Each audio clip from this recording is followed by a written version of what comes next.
Scene की शुरुआत होती है। एक लड़की जिसका नाम सोमीरे है अपने घर वापस आती है ऑफिस से और घर की एआई असिस्टेंट से कहती है मैं घर आ गई। वो रूम की लाइट्स ऑन कर देता है और वो सोफा में जाकर लेट जाती है, पर कहती है घर घर ही होता है। फिर वो अपना डेली रूटीन बताती है। दिन में 24 घंटे होते हैं, जिसमें से वो 6 घंटे सोती हैं, 10 घंटे ऑफिस में, 2 घंटे आने जाने में, 1 घंटा खाने में और नहाने में 1.5 घंटा। और ये करने के बाद उसके पास बचता है जिसमें वो 1 या 2 फिल्म देख सकती है। और वो अपने दिन की 3.5 घंटा किसी में ऐसे ही बर्बाद नहीं कर सकती है। उसके बाद वो सोने जाती है। एआई असिस्टेंट को कहती है सोने का टाइम हो गया है और रूम की लाइट डिम हो जाती है। दूसरे दिन वो ऑफिस जाती है और अपना हेडफोन लगाकर बैठ जाती है और इमेजिनेशन की दुनिया में खो जाती है। जैसे वो बीच में घूम रही है, तभी उसको एक बच्चे की हंसने की आवाज आती है, तो रियल दुनिया में आ जाती है और देखती है उसके पास एक बच्चा बैठा हुआ है। उसके जाने के बाद उसके पास में बैठी हुई एक लड़की कहती है उसने तुम्हारे कोट में चॉकलेट लगा दिया है। वो गुस्से से उसको देखती है और वैसे ही ऑफिस चले जाती है। वो लिफ्ट में भी अपना कोट साफ करती है। उसके ऑफिस का कलीग भी वही लिफ्ट में रहता है और उससे कहता है ये ऐसे नहीं निकलेगा, और वो मन में कहती है आया बड़ा। लिफ्ट से जब वो दोनों बाहर निकलते हैं तो सोमीरे उससे आगे निकल जाती है और ऑफिस का गेट के पास आ जाती है और अपना फिंगरप्रिंट्स देती है। तो पहली बार फेल हो जाता है और दूसरी बार गेट खुल जाता है, लेकिन ग्यूनम अंदर चला जाता है। सोमीरे जल्दी से उससे आगे निकल जाती है। ऑफिस में सब उसे ग्रीट करने आते हैं। उसको लगता है सब उससे बात करने आ रहा है, बट सब ग्यूनम के पास चले जाते हैं। सोमीरे अपना डेस्क के पास आ जाती है और वो अपने दोस्तों से पूछती है आज इसका बर्थडे है क्या। उसका दोस्त उससे कहता है नहीं, आज उसने डील साइन की है ना, इसलिए सब कंग्रेचुलेट कर रहे हैं और आज शाम डायरेक्टर ने टीम डिनर रखा है। उसको कहती है मुझे आज कहीं जाना है। उसका दोस्त कहता है चल झूठी। फिर उसकी एक और दोस्त कहती है पार्क आएगा ना, क्योंकि वही इस पार्टी का हीरो है। दूसरी दोस्त कहती है सो मीरे तुझे आना होगा, तुझे पता है डायरेक्टर हान तेरी ये हरकत से गुस्सा है। एक मैं ही अकेली नहीं हूँ जो पार्टी में नहीं जाती, पार्क भी तो नहीं जाता। उसकी दोस्त कहती है लेकिन पार्क कितना हैंडसम है। सब शॉक हो जाता है। तभी दूसरी लड़की कहती है इसको कोई चश्मा दो, पता नहीं इसको कैसे हैंडसम लगता है। फिर वो कहती है मैंने इसके बारे में बहुत सोचा, फिर मैंने फैसला किया वो मुझे अच्छा लगता है। सोमीरे कहती है याद रखना अगर गले में कोई चाकू भी रख दे तब भी ऑफिस में किसी के साथ डेट मत करना। वो कहती है मैंने कब कहा मुझे इसके साथ डेट करना है। इसके बाद पार्क सोमीरे को मेल करता है। उस मेल में वो कहानी का फीडबैक लिखता है और कमी निकालता है कि मेन हीरो में हीरो वाली कोई बात नहीं है। सुपर हीरो की कहानी में वो जच नहीं रहा है। आसपास के किरदारों में भी दम नहीं है। कहानी ऐसी है जिसका कोई सर पैर नहीं है और खूबियां बताने लायक नहीं। तभी एक एम्प्लॉय डायरेक्टर के कैबिन से निकलता है गुस्से से और अपना जॉब क्विट कर देता है। सब उसको रोकने की कोशिश करता है पर वो नहीं रुकता है। सोमीरे देखती है पार्क की तरफ से कोई रिएक्शन नहीं है, वो बस अपना काम कर रहा है। तभी सोमीरे के पास मैसेज आता है उसके स्कूल की फ्रेंड का। उसमें लिखा था मैं बहुत मुसीबत में हूँ। जब वो उससे मिलने जाती है तब पता चलता है उसको वो शॉपिंग करने के लिए बुला रही थी, क्योंकि उन लोगों की फ्रेंड की शादी है और सो मेरे जाने नहीं वाली थी, इसलिए वो उसको जबरदस्ती महंगे ड्रेस खरीदवाती है शादी में जाने के लिए। उसके बाद वो दोनों रेस्टोरेंट में रहती है और दोनों पीकर टल्ली हो जाती है। उसकी दोस्त कहती है बेचारी तू अकेली रहती है, तुझे बोर नहीं लगता। वो कहती है नहीं मैं खुश हूँ, तुम्हें लगता है मुझे बॉयफ्रेंड की जरूरत है। उसकी दोस्त कहती है फिर भी जिंदगी में कोई लड़के की कमी तो होती है। वो कहती है काम की वजह से थकान ऐसी रहती है और उसकी वजह से दिमाग भी थक जाएगा, तो मैं ऐसा काम क्यों करूं जिससे मेरा नुकसान हो। अगर वो डम हुआ तो और परेशानी। उसके बाद उसकी दोस्त कहती है तो अपने जैसा कोई ढूंढ लेना। सो मीरे इमेजिनेशन करती है तो पार्क की याद आती है। उसको बहुत घिन लगता है और इमेजिनेशन से बाहर निकल जाती है और कहती है बिल्कुल नहीं, इंसान को इंसान की तरह लगना चाहिए ना। वो हंसती है और कहती है अब तुझे पता चला ना तू कैसी लगती है। वो रात में घर आती है। सो मीरे इतना पी हुई थी कि उसके पास बेड तक जाने की हिम्मत नहीं थी। वो फ्लोर में ही लेट जाती है, न्यू ड्रेस अपने ऊपर रखकर सो जाती है। अगली सुबह सो मीरे के दोस्त आपस में बातें कर रहे थे। जो काम छोड़कर गया है वो टीम लीडर बनने वाला था। उसने जॉब छोड़ी राइटर योंग सोंग की वजह से, और अब उसकी जगह कौन लेगा, इस पर वो कहता है पार्क या सो मीरे का नाम आ रहा है। तभी सो मीरे आ जाती है। उन लोगों का चेहरा देखकर उन लोगों से पूछती है। वो दोनों की बातें सुनकर वो जोर से चिल्लाती है। सब उसकी तरफ देखते हैं।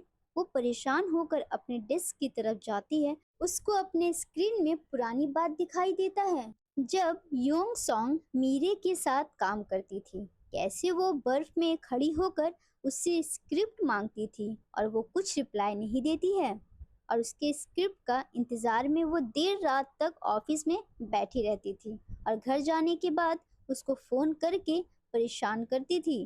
फिर वो उठती है, बहुत भरम में जाकर मना कर देंगे। जैसे वो डायरेक्टर की ऑफिस में आती है उसकी चाल ढाल चेंज हो जाती है और कुकीज की लालच देने की कोशिश करती है। पर जैसे ही वो इंटर करती है वो देखती है पार्क वहाँ पहले से बैठा हुआ है और उससे बड़ा बॉक्स लाया कुकीज का और कोल्ड कॉफी भी लाया था। डायरेक्टर उसको बैठने बोलता है और कहता है निकम्मो, तुम दोनों को कभी ऑफिस पार्टी में बुलाता हूँ तो नहीं आते हो। ये नाराजगी हटाते हैं और तुम दोनों ये बताओ ये जिम्मेदारी किसको दे और क्यों दे। सो मीरे पहले बोलती है इस ऑफिस में इतनी बड़ी जिम्मेदारी सिर्फ पार्क, बस इतना ही कहती है। तभी पार्क उसकी बात काट कर बोलने लगता है मैं इसका लायक नहीं हूँ। प्रोड्यूसर सोमीरे ज्यादा अच्छे से काम कर सकती है जैसे बाकी राइटर को संभालती है, इसलिए ये काम सोमीरे अच्छे से कर पाएगी। इस पर वो कहती है नहीं, मैं किसी का हक कैसे मार सकती हूँ, इस ऑफिस का सबसे काबिल और होनहार का। वो कहता है नहीं नहीं, तुम ज्यादा काबिल हो, और दोनों झगड़ने लगते हैं। डायरेक्टर उन लोगों को रोकते हुए कहता है मैं समझ सकता हूँ तुम दोनों ही ये काम नहीं करना चाहते हो, और चिल्लाकर कहता है तुम दोनों को काम से इतना परेशानी है तो ये ऑफिस में क्यों हो। तुम दोनों काम से ज्यादा आराम चाहते हो, इसलिए मैं ये प्रोजेक्ट की जिम्मेदारी सोमीरे को देता हूँ। ये सुनकर पार्क मुस्कुरा देता है और कहता है मेरी मीटिंग है, मैं जा रहा हूँ। वो उसको जाने नहीं दे रही थी, फिर वो हार कर जगह दे देती है जाने के लिए। जब वो डायरेक्टर की ऑफिस से बाहर आती है तो देखती है वो मसाज चेयर में बैठकर रिलैक्स कर रहा था। ये देखकर वो गुस्सा हो जाती है और अपने डेस्क में आ जाती है। सबको पता चल जाता है काम इसी को मिला है और सब उसके पास आकर घेर लेती है। वो कहती है कमीना पूरा बॉक्स लेकर गया था कुकीज का, पता नहीं किसने टिप दे दी थी। उसके बाद उसकी दोस्त कहती है तो बताया गया योंग सॉन्ग को कब तक संभालना पड़ेगा। दूसरी लड़की कहती है ये भी कोई सवाल हुआ, जब तक ये काम के बोझ तले दब कर मर न जाए तब तक। और 3 साल पहले की बात याद करती है जब वो योंग सॉन्ग को झेलती है और उसका बीएफ भी हुआ करता था उस वक्त। लेकिन सो मीरे दिन रात योंग सॉन्ग की वजह से पागल रहती थी। उसका बीएफ कहता है कल शाम जल्दी आ जाना।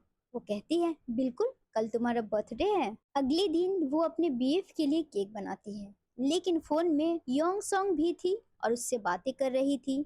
वो ओवन में केक रख कर सो जाती है। उसका बीएफ रेस्टोरेंट में उसका इंतजार कर रहा था और उसको बार बार कॉल कर रहा था। जब सो मीरे आंख खोलती है तो देखती है बहुत लेट हो गया है और केक भी रेडी हो गई है। वो भागकर रेस्टोरेंट की तरफ जाती है और कॉल करती रहती है, लेकिन वो नहीं उठाता है और मैसेज करके ब्रेकअप कर लेता है। उसकी वजह से उसकी जिंदगी से रोमांस ही चला गया था। जब वो फ्लैशबैक से बाहर निकलती है तभी उसके ऑफिस के दोस्त उसके पास ही खड़ी थी और कहती है अब तुम ऑफिस से जल्दी बाहर निकलना भूल जाओ, और पिछली बार ये टेंशन से कहीं कहीं टकली हो गई थी और इस बार इसकी पूरी बाल ही खत्म हो जाएगी। वो ऑफिस से घर जा रही थी तभी ट्रेन में जर्क होता है, जिसकी वजह से एक औरत ने खुद को बचाने के लिए उसकी बाल पकड़ लेती है, जिसकी वजह से उसकी जोर से बाल खिंच जाती है और वो रोने लगती है। अगली सीन में सो मीरे अपने दोस्त की वेडिंग में आती है। वो अपनी पुरानी ड्रेस ही पहनकर आई थी।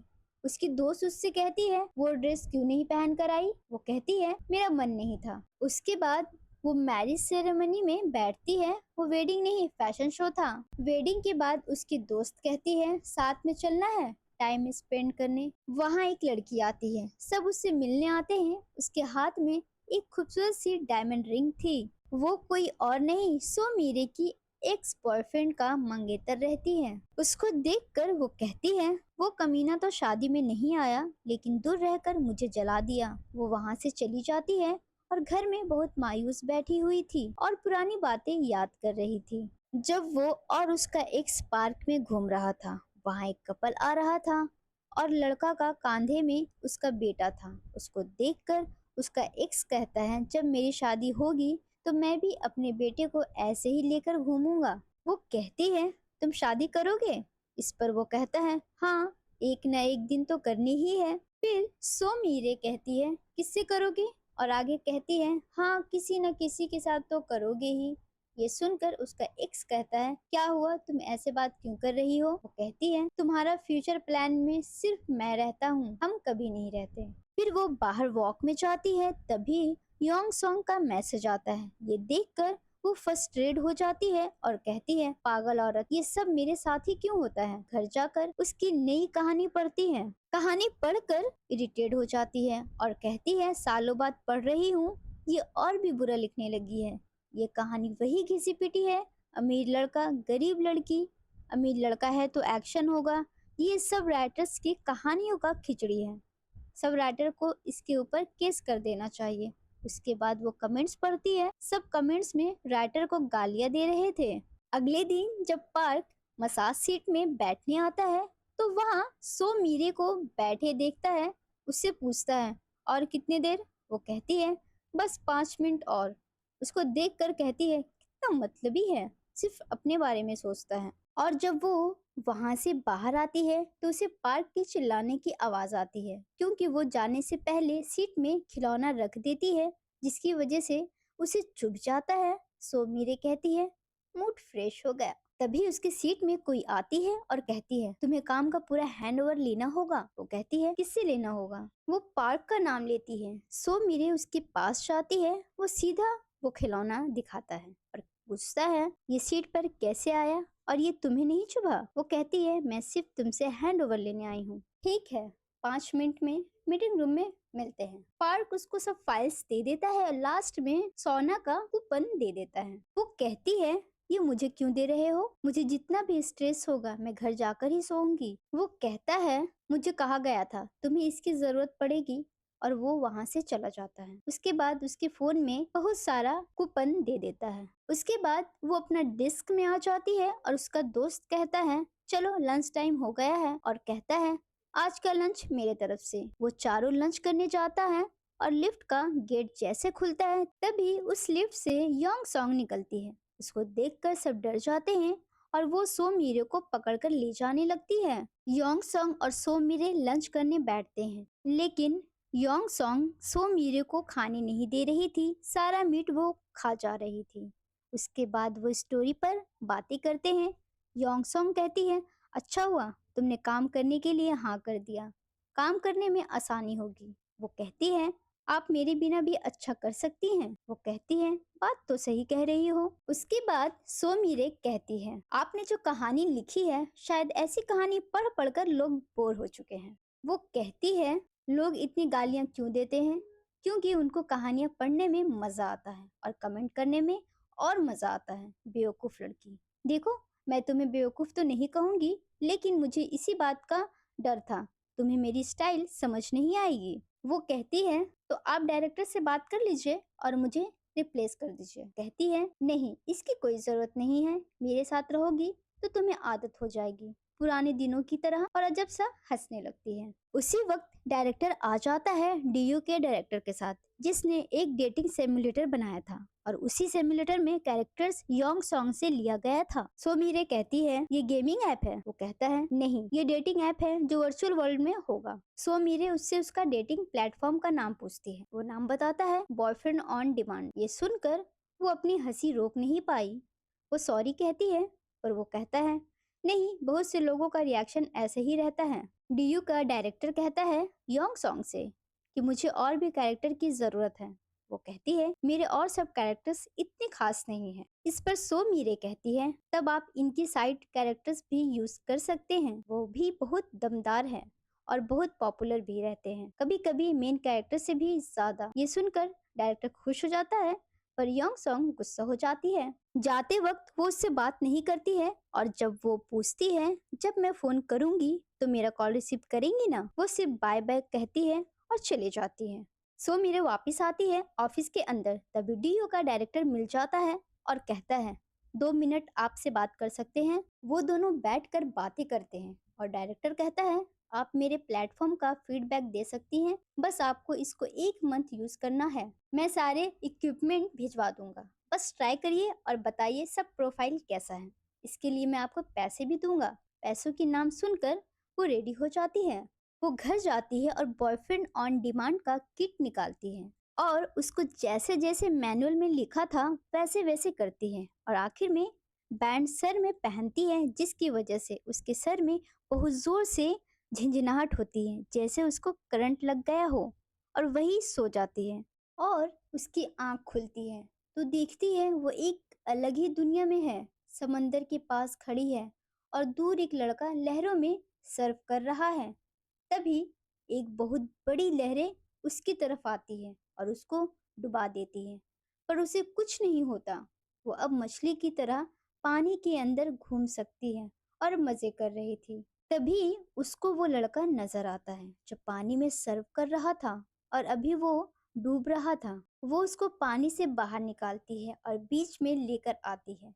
ये सीन देखकर उसको योनसोंग की कॉमिक याद आ गई और कैरेक्टर भी सेम था। कुछ देर तक वो उसको देखती है, तभी उसके सामने लिखा हुआ आता है कॉन्ग्रेचुलेशन, आप अपनी पहली डेट से मिलने जा रही हैं। और उस लड़के को होश आ जाता है और उठकर उसका हाथ कसकर पकड़ लेता है।